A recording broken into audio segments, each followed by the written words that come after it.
साथियों, APS industries बहुत तेजी से बदल रही है।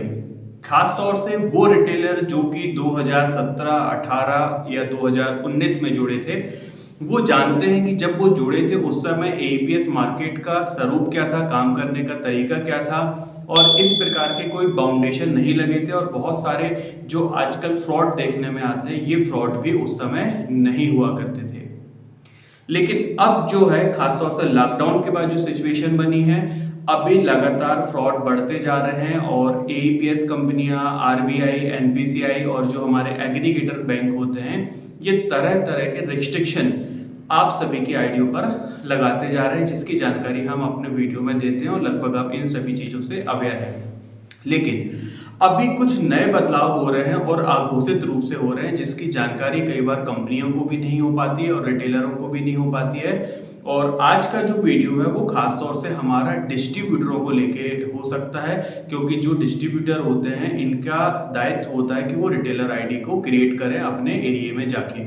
लेकिन यस बैंक, खास तौर से यस बैंक ऐसा भी कर रहा है कि कुछ शहर के पिन कोड या पूरा का पूरा शहर को ही वो ब्लॉक कर दे रहा है, जिससे कि आप वहां पर नए एपीएस रिटेलर को ऑनबोर्ड नहीं कर सकते हैं। क्या है पूरा मामला, वो हम इस वीडियो में जानेंगे और कैसे एक डिस्ट्रीब्यूटर को, एक रिटेलर को ये इफेक्ट कर रहा है, ये सारा कुछ हम इस वीडियो में जानेंगे।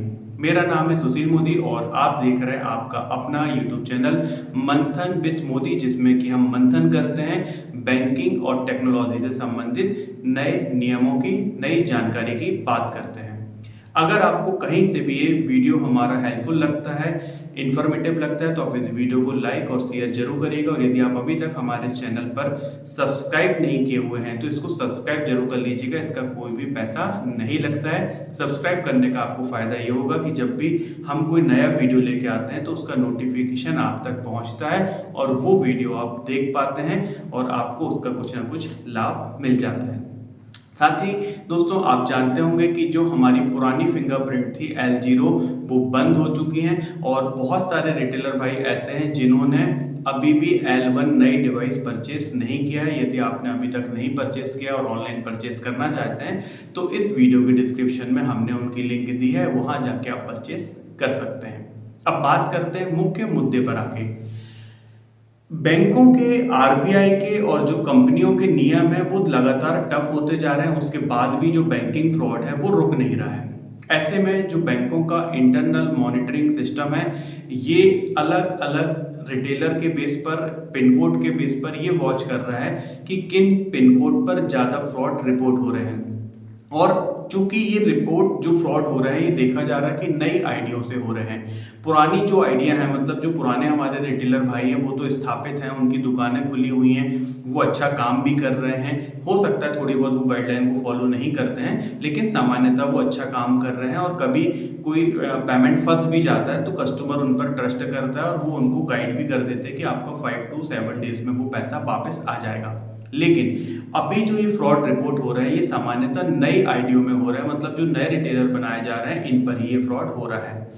तो अब बहुत सारे डिस्ट्रीब्यूटर भाई, वो किसी भी कंपनी के हो सकते हैं, वो देखेंगे कि जब वो वहाँ पर अपनी आईडी बनाने जा रहे हैं, रिटेलर आईडी बनाने जा रहे हैं। जैसे एक छोटा सा उदाहरण लें कि मध्य प्रदेश में एक दमोह करके शहर है, यहाँ के कुछ पिन कोड ब्लॉक हैं, शिवपुरी है, वहाँ के कुछ पिन कोड ब्लॉक हैं। तो जहाँ जहाँ पर नई आईडियों के माध्यम से ज़्यादा फ्रॉड रिपोर्ट हो रहा है, ज़्यादा चार्ज बैक की कंप्लेंट आ रही है, वहाँ पर यस बैंक नई आईडी बनाने नहीं दे रहा है। और कुछ पिन कोड पर तो वो ऐसा भी कर रहा है कि पुरानी रिटेलर आईडी को बंद कर दे रहा है। तो आप लोगों को ये जानना जरूरी है, खासतौर से जो डिस्ट्रीब्यूटर भाई हमारे हैं, कि आप जब रिटेलर आईडी बनाने जाते हैं, कई बार आप जाते हैं, पेट्रोल लगाते हैं, समय लगाते हैं और बाद में आपको पता लगता है कि वहाँ पर आप आईडी नहीं बना पा रहे हैं, तो आपको विशेष रूप से ध्यान रखने की जरूरत है कि आप पहले अपनी कंपनी से जानकारी ले लें कि कौन कौन से पिन कोड आपके एरिया के ब्लॉक हैं। यदि उस पिन कोड पर आप आईडी बना रहे हैं तो आप आईडी अभी नहीं बनाएंगे।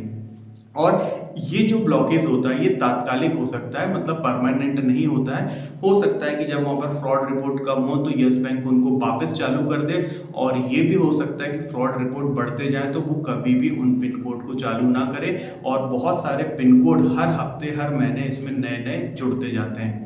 अब यहाँ पर जरूरी है कि जो हमारे पुराने रिटेलर हैं वो भी ट्रांजैक्शन करते समय ध्यान रखें कि बैंक चार्जबैक को भी यहाँ पर नोटिस कर रहा है। चार्जबैक का मतलब क्या है कि आपने देखा होगा कभी कभी ऐसा होता है कि सर्वर इशू के कारण या जब कोई विशेष पैसा आता है, जैसे लाडली बहना का पैसा आया या किसान सम्मान निधि का पैसा आया, तो इस समय बैंकों के सर्वर पर, यूआईडी के सर्वर पर और कंपनियों के सर्वर पर लोड होता है। तो इस दौरान ऐसा होता है कि कस्टमर के अकाउंट से पैसा डेबिट हो जाता है और आपके रिटेलर के वॉलेट में वो पैसा नहीं आता है। अब ऐसी कंडीशन में normally 5 to 7 bank working day में ये पैसा वापस ग्राहक के पास चला जाता है। लेकिन बहुत सारे कस्टमर ऐसे होते हैं, ग्राहक ऐसे होते हैं जो कि बैंक में जाके कंप्लेंट कर देते हैं और कंप्लेंट करने के कारण ही हमारी जो कंपनियां होती हैं इनको चार्ज बैक लगता है, जबकि कस्टमर के साथ कोई फ्रॉड नहीं हुआ है। आपने उसको गाइड भी किया कि भाई आपका पैसा आ जाएगा। अब ये जो चार्जबैक की कंप्लेंट आती है तो सामान्यतः बैंक इसको ट्रीट करता है एज अ फ्रॉड, कि उसके साथ फ्रॉड हुआ है ग्राहक के साथ, और यहाँ पर ना रिटेलर की सुनी जाती है ना कंपनी की सुनी जाती है। बैंक केवल जानता है ग्राहक को और ग्राहक की चार्जबैक की वो कंप्लेंट ले लेता है और कंपनियों पर भी पेनल्टी लगाता है, जिससे कंपनियों की भी फाइनेंशियल स्थिति जो है वो कहीं ना कहीं प्रभावित होती है, कमजोर होती है। और आपके लिए रिस्क ये बढ़ जाता है कि यदि आपके एरिया में फ्रॉड रिपोर्ट ज़्यादा होगा, चार्जबैक ज़्यादा रिपोर्ट होगा, तो आपका पिन कोड ब्लॉक कर दिया जाएगा। और यदि मान लीजिए आपका पिन कोड ब्लॉक होता है और उसमें एग्जिस्टिंग मतलब जो कार्य करते हुए हमारे रिटेलर भाई अगर उनको भी बंद कर दिया जाएगा तो आपकी आजीविका जो है वो प्रभावित होगी।